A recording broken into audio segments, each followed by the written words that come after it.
Kau mau kasih malu aku ya? Tidak. Sabariah tak mau melukakan hati Kasim Selamat. Kasim Selamat? Siapa dia Kasim Selamat? Lawyer?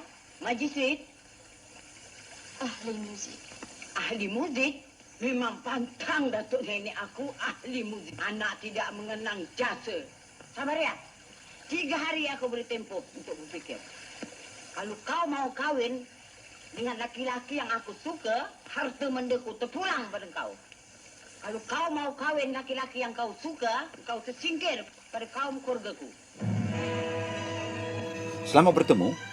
Pada kali ini saya berkongsi tentang tajuk apa pilihan kita sebagai pemuzik. Kerana menjadi pilihan pemuzik ini sudah tentu pilihan yang anda pilih dan anda setuju untuk menjadi pemuzik. Oleh itu saya ada buat catatan di sini. Dalam fasa pertama, pilihan menjadi pemuzik ada 2, iaitu belajar sendiri dan yang kedua belajar secara formal. So belajar sendiri ini merupakan pilihan kita yang memilih kerjaya sebagai pemuzik mempunyai latar belakang yang berbeza-beza dan mengikut kepada kemampuan masing-masing. Latar belakang ini menjadi satu halangan disokong oleh keluarga atau semangat. Jadi kalau kita tengok sini belajar sendiri dan belajar formal. Kalau kita belajar sendiri, pilihan kita tidak banyak. Kita akan duduk di tembok. Kalau zaman tahun 80-an dulu, kita duduk kat tembok lah. Kita duduk dekat tembok, kita jumpa kawan-kawan kita daripada tak tahu chord sampai kita tahu chord, menyanyi dan sebagainya. Dan juga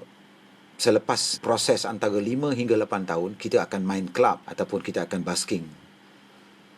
Manakala untuk belajar secara formal, pilihan kita menduduki exam lah. Antara 5 hingga 8 tahun. Daripada grade 1 hingga grade 8. Ada yang ambil jalan singkat.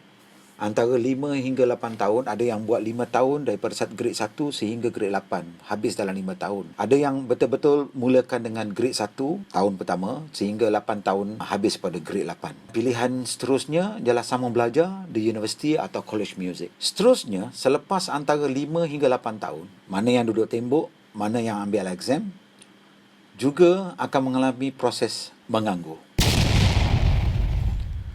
Menjadi pemuzik kena lalui ini, menjadi seorang penganggur. Manakala untuk fasa kedua, pengangguran, ada juga semasa proses menganggur, membuat pilihan untuk berkahwin. Proses seterusnya, jika kita lihat di sebelah kiri, jika belajar sendiri, kita akan terdedah kepada kerja-kerja di kelab, tidak menjanjikan kontrak yang tetap dan ada kontrak 3 bulan, 6 bulan dan seterusnya tidak ada kontrak. Manakala kalau kita belajar secara formal, kita menghadapi proses tiada peluang kerja, jawatan dan tawaran kerja terhad. Apabila kita memilih untuk belajar secara formal, sudah tentu kita akan melanjutkan pelajaran kita ke universiti atau college yang kita pilih. Kemudiannya, graduan banyak keluar kan oleh universiti dan college saban tahun, tetapi tiada peluang kerja, manakala jawatan skim B tidak dibuka secara kerap. Ini juga halangan menjadi seorang pemuzik walaupun dia belajar secara formal. Lalu, apa pilihan untuk meneruskan kerjaya ini? Kebanyakannya, dengan belajar sendiri,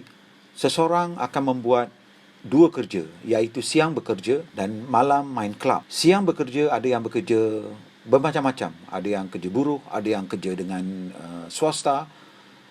Mungkin dia bernasib baik, dia bekerja dengan kerajaan dan malamnya dia bermain di kelab. Manakala untuk sambung belajar, manakala untuk belajar formal pula, mereka akan memilih untuk sambung belajar di peringkat bachelor, master sehingga ke PhD. Bagi belajar sendiri, mereka harus meneruskan hidup dengan 2 kerja ini. Tetapi dalam waktu yang sama, ada juga yang sambung belajar ke universiti kerana apabila pengalaman lebih daripada 10 tahun. Dan untuk yang belajar formal pula, selepas habis belajar, mereka memilih untuk menjadi pensyarah, menjadi penasihat runding acara dan juga meneruskan karier menjadi pemuzik seperti bekerja di orkestra, bekerja dengan agensi kerajaan sebagai pemuzik ataupun pegawai kebudayaan.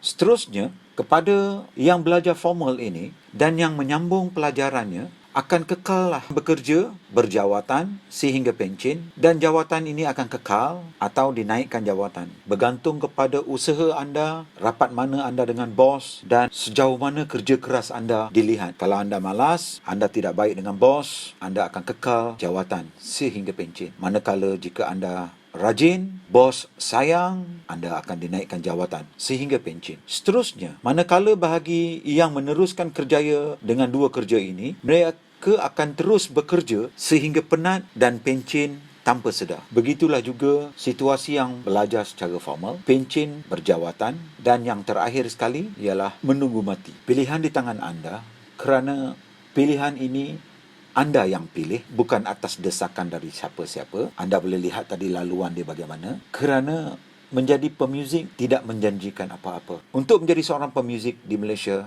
anda melakukan dua kerja dalam satu masa. Selamat berjumpa lagi. Sekian, terima kasih.